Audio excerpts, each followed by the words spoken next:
Сайн байцгаана уу эрхэм хүндэт үзэгчдээ. Монголын багш нарын баярыг огтсон дулсамж ярилцлагын болондоо наран сургуулийн үүсгэн байгуулагч гүйцэтгэх захирал боловсролын тэргүүний ажилтан Дондгийн Лавгад захирлыг хүрч оролцуулж байна. Сайн байна уу захирал? Юуны өмнө танд Монголын багш нарын 56 дахь дэлхийн багш нарын 26 дахь өдрийн баярын мэндийг төвшүүлье. Баярлалаа. Ингээд нийт Монголын боловсролын байгууллагт ажиллаж байгаа нийт багш нар сургууль мужиулэгч та бүхэндээ боловсролын багш нарын баярын мэндийг хүргье. Наран сургуулиас та бүхнээс мэдчилж байна. За багштай баярлалаа. Нар гэдэг бол одоо хорвоо ертөнцийг гүйүүлж идэг. Түүнтэй адилхан одоо энэ наран сургуулийг зорин ирсэн энэ олон одоо хүүхэд багчуудыг аяныхын дөрөөнд мордуулаад одоо 19 дахь удахгүй 20 дахь авраа өвдөх гэж байна. Тэгээд та сургуулийнхаа өөх төөх болоод наран гэдэг нэрний утга учирын талаар бидэнд ярьж өгөөч. За ер нь боловсролын байгууллагт ажиллаад өдгөө 27-8 жил болж байна. За эхнэр тэр хоёулаа боловсролын байгууллагт ажиллаж байгаа. Өнөөдөр ч гэсэн ажиллаа явж байгаа юм багш хүмүүс. За өмнө нь улсын байгууллагт улсын сургуульд ажиллаж байгаад ер нь залуу насны дээр бас сургууль байгуулж үзье. Өөрсдийнхөө зорилж байгаа, өөрсдийнхөө хүсэж байгаа мөрөөдлийг биелүүлж үзье гэсэн юм зорилгоор сургууль байгуулад өдгөө 19 дэх жилдээ явж байна. За анх яаж наран гэдэг сургууль маань байгуулагдаж юусэн байгуулагдсан бэ гэхээр тэгтээ 2004 оны 5 сарын 25-нд биднээс анх гэрчлэгээ авч яасан. За наран гэдэг нэрний утга учир маань бол ерөнхийдөө яг зөвхөн дээр үе хөшчүүлээ сайхан бас бэлэгдлийн чанартай байдаг.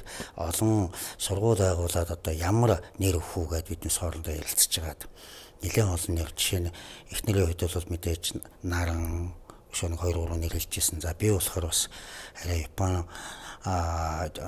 сурсан Японы багш учраас бас цаашдын сургуулийн бас менежмент бас хэрэг болж магадгүйсэн үднээс Сакурач гэдэг юм уу тийм Япон чиглэлийн бас нэр өгчээсэн. За тэгээ энэ бүгдийг бас сонгож яхан бэрхшээлтээс учраас ярилцж байгаад Будаанд одоо энэ бүх нэрнүүдээ бөөгнүүлж байгаад тэг шигссэн байгаа. За тэгээ 2 удаа Будаанаас наран гэдэг нэр маань гарч ирсэн. Маш их бэлэгшээсэн. За мэдээж наран гэдэг маань бол өөрөө олон одоо утга учир илэрхийлдэг. Тухайн нэрийг ингээд урдаас нь унших наран, хойноос бас тонгоруулаад уншихад бас адилхан наран гэж байгаа. За дээрэс нь мэдээж биднээс яг үндсэндээ сонгосон сургуулийн маань наран учраас их наран ус гэдэг. За нар манддаг зүгийн чигийн улсын одоо хилийг зааж байгаа гэдгээр гих мэтлийн олон давуу талуудын хооронд бас нийцсэн. Энэ өнцгөөс бас наран гэдгийг байгуулъя гэсэн ийм шийдэлтэйгээр өнөөдөр хүртэл явж байна. За тэгээд анх бол биднээс одоо байгаа Чингисийн музей гэж ярьдаг.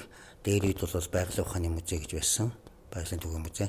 За тэрний баруун талд Монгол мэдлэг гэдэг сургууль гэж байсан. За тэр ихтэй сургуулийн одоо захирал сургууль мужиулэгч доктор профессор Согитер Дашнимга гэж байсан. Тавхан ерөнхийлөгчд бас нэр дэвшижсэнээр мэдэх бах. За энэ хүнтэй бид хоёр маань сургуулийн анх тэдний одоо 2 дахь дээд сургуулийн байранд анх 54 хүүхэдтэй. За нийтдээ 5 үндсэн багштай 10-аад цагийн багштайгаар ингэж үйл ажиллагаа явуулж эхэлж байсан. За та сая нөгөө сургуулийн өөх төвхтэр анх 54 сурагчтай 5 үндсэн багштай 10 цагийн багштай эхлүүлж исэн гэж байна шүү дээ тий. Тэгэхээр ямар нэгэн одоо байгууллагыг хамт олонгүйгээр төсөөлөхийн аргагүй байдаг. Тийм ч учраас одоо өнөөгийн энэ өндөрлөгт одоо энэ 20 жилийн дараах ингээд харж байхад энэ хамт олонны одоо уур амьсгал, хамт олныг одоо удирдан зохион байгуулах, хамт олныг нэгтгэн нийлүүлэгч гэдэг юм уу. Энэ ажил одоо хамгаас одоо чухал байдаг баха. Тийм учраас та үеийн одоо энэ сайхан хамт олныхаа талаар яриач. Сургуулийн одоо онцлог давуу тал юу байна? За өдгөө түрүүн хэллээ 5 цагийн үндсэн багштай 10-аад цагийн багштай 54 хүүхэдтэй хэлжсэн сургууль маань 19 дэх жилийнхаа намрыг хөтөхтэй үндсэндээ 570-80 бараг 600-аад хүүхэдтэй. За 50-аад багштай цагийн багш гэсэн одоо нэгч багш байхгүйгээр ингээд үйл ажиллагаагаа явуулж байна. Тодорхой хэмжээнд мэдээж өргөжөж тэлж одоо олоолаа болсон харагдаж байгаа бах. Тэгэхээр энэ маань бол одоо ганц хүний хүч биш байгаа. олуулаа нийлсэн хамт олон гэдэг одоо үгнээсээ ч гэсэн одоо хамтаараа олноороо одоо за дээр үед бол яг хөө тодорхой хэмжээнд цөөхөлөх навахт бол аливаа нэг ажлыг бол жишээ нь 2 3 хуваагаад авчдаг. Шон одоо бол менежер бол нэг ажлыг хуваадаг, би нэг хоёр ажлыг хуваачдаг, захирал нэг ажлыг хуваачдаг ч гэдэм үү.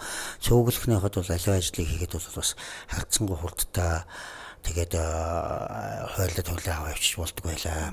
Одоо өдгөө ингээ харж байхад бол энэ том байгууллагыг аваад явахад бол нэг хүний оролцоогоор одоо аливаа нэг асуудлыг шийдэх, аливаа нэг ажил урагшлах ямар ч болцоо байхгүй. Заавал ч олуулаа хамтаараа бөөнөрөө чиглүүлж ээж, бөөнөрөө аливаа нэг ажлыг төлөвлөж ээж, удирдамж гаргаж, удирдам зохион байгуулж ээж ингэж явах. За тэгэхээр энэ дээр бол мэдээж одоо дээрээс удирдлагын багаас доошоо зангийн ахлагч нар, за тэгээд багш нар, за тэгээд ингээд доошоо маш олон сайхан ажлуудыг бол хамт олноороо бөөнөрөө биднес хийж явсан. Нэгнийгээ нөхөж явдаг. Нэг одоо өнөөдөр бол хувь хүний манлайлал мэдээж аливаа нэг байгууллагт байх нь ойлгомжтой. Гэхдээ тухайн хувийн манлайллын ард бас заавалж хамт олон гэж байдаг. Тэр хүний одоо хийж чадахгүй ажлыг магадгүй зарим нэг хүний хийж чадахгүй ажлыг бусд нь хийдэг. Нөгөө нэг хүнийхээ дутуу зүйлийг бусд нь нөхөж ордог. Хамт олонны утга учир бол ерөөсөө л энэ байгаа.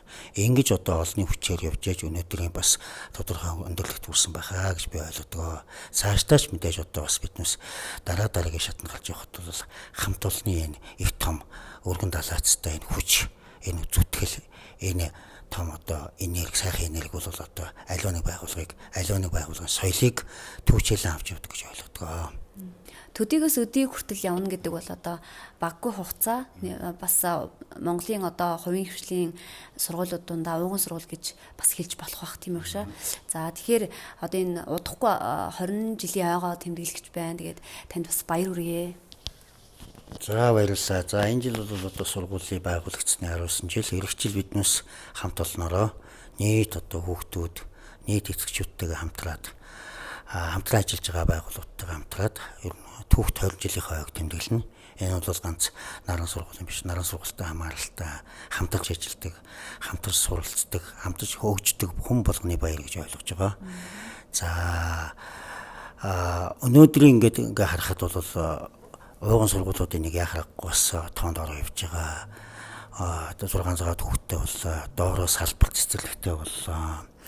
За мэдээж сургуулиуд би цааш нь бас их гэгээлгээр харж байгаа. Өнөөдрийн 5 жилийн аваа захирлалтыг түүчилээд аваад ирлээ. Цаашдын хөгжил, цаашдын одоо сургуулийн одоо бүх сайхан ирээдүг гэгээлгийг бол энэ сайхан залуучууд түүчилээд аваад явна. Илүү сайхан хөгжүүлээд, илүү сайхан гэгээлгээр авч явна гэж би ойлгодог. Сургуулийн ирээдүйн зорилго одоо зорилгыг та юу гэж тодорхойлж байна? Магадгүй 10 жилийн дараа наран сургууль ямар хэмжээнд, ямар түвшинд тийм ээ?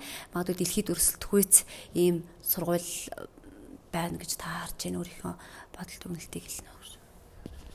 За тэгтээ 2004 онд сургууль байгуулагдажсэн гэж хэлсэн. Тэр үеийнхийг одоо үеийнхтэй харьцуулах юм бол одоо зөвлөшгүй маш хөгжлөгдсөн.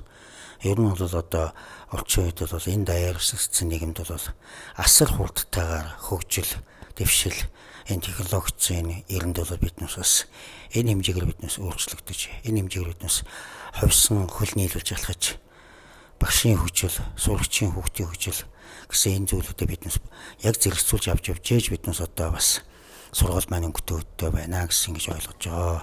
За одоо энэ жил 19 дэх жил удахгүй одоо 1 жилийн дараа гэсэн үг 20 дахь жилийнхээ баярыг тэмдэглэж байна. Танд юуны дөрөнд 20 жилийн баярын мэнд хүргэе. За баярлалаа. Та бүхэндээ сургуулиа явуулагдсны наран сургуультай хамааралтай бүх хүмүүст, наран сургуулийг дэмждэг, хамтран ажилладаг бүх хүмүүстээ мөн адилхан хамт олондоо төгсөх шавнагтай, одоо суралцж байгаа нийт шавнагтай баярын мэндийг хүргье. За өнөөгийн одоо зорилго болоод алсын хараа бол тодорхой байгаа. Тэгэхээр та магадгүй 10 жилийн дараа наран сургууль энэ зорилгоосоо тийм ээ цаашлаад ямар өндөрлөгт хүрсэн байна гэж одоо харж байна таны нүдээр. Мөн одоо сурагчдын юуг одоо онцолж ярмаар байна. За аливаа нэг байгууллага тэр тусмаа наран сургуулийн ерөөсөө гол үндэс нь бол өөрөө хүн байдаг. За мэдээж багш нар маань одоо суралцж байгаа шав нар маань. Тэгэхээр би өөрөө багш хүн учраас ер нь үеийн үед бол мэдээж өөрийн шав нараараа тэр тусмын сургуулийг төгссөн шав нараараа төгсөө шав нараараа бахархдаг. Наран сургуулийн ирээдүг бол мэдээж хүн болгон одоо гэгээлгээр харах бах, сайхнаар харах бах. Гэхдээ гэгээлгээр сайхнаар харна гэдэг маань бол мэдээж юу гэдгийг одоо том сайхан барилгач гэдэг юм уу, олон сайхан салбартай байх ч гэдэг юм уу. Тэр өнцгөөс нь харахгүй байна. Мэдээж бол одоо сургууль өргөжөөд явхад бол энэ маань бол одоо үүсэл хөгжлийн явцад бол биелэгдээд явах байх гэж бодож байна. Зүгээр энэ дунд биднес нэг том хаяж болохгүй. Энэ дунд бас нэг үнцэнтэйгээр авч үлдэх зүйл маань бол яахаар байхгүй. Хүүхдүүд маань төгсөгч нар маань байгаа гэж ойлгож байгаа. За өдгөө наран сургуулийн нийтдээ 360-аад төгссөн байна. Эдгээр хүүхдүүд маань бол одоо сургуулаа төгссөн ч гэсэн одоо өнөөдөр болтол сургуультай холбоотой байдаг. Сургуультай юу сурсан, юу заалгасан, сургуулаа сурсныхаа үндсэн дээрээс цаашдаа энэ амьдралд нь ямар хэрэг болсон. Зөвхөн одоо тухайн олон төрлийн хичээлээс гадна яг хүн байх. Тэр хүн чанартай насар хурдтай хөгжиж байгаа нийгэмд хүн чанараа авч үлдэх, бие биентэй дэмтэй байх, бие биентэйгээ тустай байх, бие биенийхээ төлөө гэсэн, бие бинийгээ юу хийж явж байна, хаана явж байна, яаж бие биентэйгээ одоо хамтарч ажиллах туслах уу гэдэг энэ сайхан сэтгэл маань бол 2004 оноос хойш өдгөө болтол явж байгаа гэж ойлгож байгаа. Тэгэхээр би бол энийг хамгийн гол нь цаашаа аваад явах. Одоо байгаа хүүхдүүд маань бол мэдээж энэ сайхан одоо орчин үеийн бүх одоо технологийн хөгжлүүдийг болоод мэдээж өөрсдөө мэдлэг болгоод чадвар болгоод шингээгээд явах. Тэгвэл энэ донд бол хүн чанараа хүн гэсэн энэ би Монгол хүүч, би Монгол хүн шүү гэсэн энэ сайхан эрхэм чанаруудаа хаягахгүйгээр зэрэгцүүлээд одоо өөртөө одоо эрхэм болгоод аваад явах юм бол одоо наран сургуулийн хамгийн том одоо сургууль байгуулсны одоо хэрэг гарч байна гэж би ойлгож байгаа. За та бидний хийсэн ярилцлага бас хүнд нэгийг бодуулж хоёрыг тунгаалгах ийм зүйл болсон бахаа гэж бодчихэд ингээд бидэнд өгөөжтэй сайхан яриа өгсөн танд маш их баярлалаа.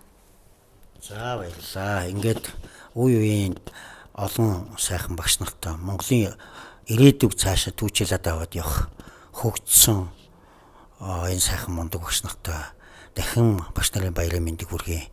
Биднүүсийн мэрэгжил чадвар одоо сэтгэл зүтгэлээс Монголын ирээдүй одоо тодорхойлогдно, хойч ирээдүй тодорхойлогдно гэж ойлгож байгаа учраас бүгдээрээ сайхан хичээгээд Монголынхаа ирээдүйг бол их сайхнаар авч, их сайхнаар гэгээлгээр харъя гэсэн ойлголттой байгаа. Баярлалаа та бүхэндээ. Сайхан баярлцгаарай.